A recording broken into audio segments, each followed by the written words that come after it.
If you have a KitchenAid stand mixer, you should take advantage of all the really great attachments that are available. They don't even need to be the KitchenAid brand. This one is actually from a brand called Favorkit, and it fits all KitchenAid stand mixers great. This is a favorite of mine because you can actually grind your own meat or make your own sausages using the attachment. It's really simple to use, even though the process may seem intimidating. It only takes a couple of minutes. Just unscrew this cap and you can choose 3 different grind plates. I usually keep mine on the medium option, but you can choose a coarser or a finer one if you want. Here is the blade. Make sure the blades are always pointing outward when you replace it, and then there's this corkscrew on the inside. That's the assembly mechanism for grinding meat. The top tube is where you feed your meat chunks into it, and you can buy any cut of meat you like. I personally love to make my own hamburger. You can buy any cut of meat, even a flank steak, put it into bite-sized pieces through the top chute, and you have fresh made ground meat in just seconds. This little pin fits directly into the front of your KitchenAid mixer. Just wiggle it back and forth to make sure it's securely in place, lock it down, and then you can choose to place this plate on the top for feeding the meat into the top feeder as you plunge the meat down through the tube. I really like how this works. It assembles in just seconds and it cleans easily with soap and water. If you want to use the sausage making attachment, there are 3 different sizes to choose from. I start by making my meat mixture. I use a mixture of pork and beef if I'm making sausages, and I just cut them up into bite-sized pieces and feed them through the top chute. Every once in a while, I'll use a plunger to push the meat through if it gets stuck a little bit, but you can see it quite easily comes through the tube, and within seconds, you're going to have a nice mixture.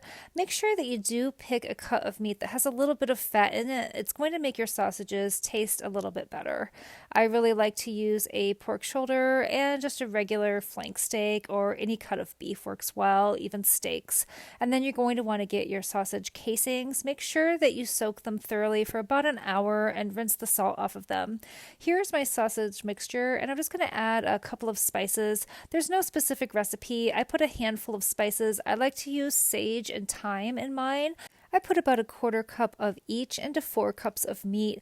I also like to heavily season this with salt and pepper, and most importantly, don't forget to add a large amount of garlic. Any garlic is fine, whether or not you use pre-chopped or fresh. I just happen to have this on hand, so I'm going to add about 3 to 4 heaping tablespoons of this, and it really tastes great in the finished product.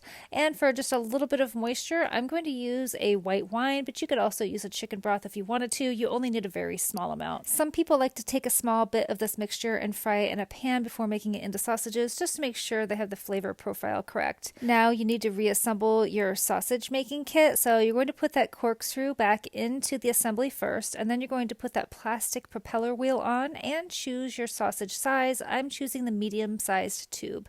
Then just put that nut on the top and tighten it up, and attach that directly to the front of your standing mixer just like you did previously. You can also put the tray on top for ease of use. I'm going to take a little bit of oil here and just brush it on the sausage casing area, and now my sausage casing will easily slide onto the tube. I do knot one end first and make sure that everything is securely placed on the sausage tube before you get started. If you turn on your KitchenAid mixer on 2 or 3 speed, it will go at a nice even pace. Next, you're just going to start feeding meatball sized portions into the top tray, and you can hold that sausage casing and pull as it is fed through the top. It just takes a couple of minutes. It doesn't feed through super fast, so just be patient with it. It just takes a moment, and you can just slowly pull. And when the sausage is the length that you want it, just stop feeding to the top, twist the sausage, and knot it at the end, and that's all you have to do. Your sausage is ready to be cooked. Here is a medium-sized sausage. I'm also going to make a small-sized sausage for reference. This is about the size of a bratwurst. The smaller one is more similar in diameter to a hot dog. And here's a common problem. Sometimes you will get a bubble at the end of your casing. Just take a toothpick and poke it and then proceed as normal. You can see that the smaller one feeds through exactly like the medium one. Here's a size comparison. It works great, and my family loves these sausages. Definitely check out this attachment. It works great.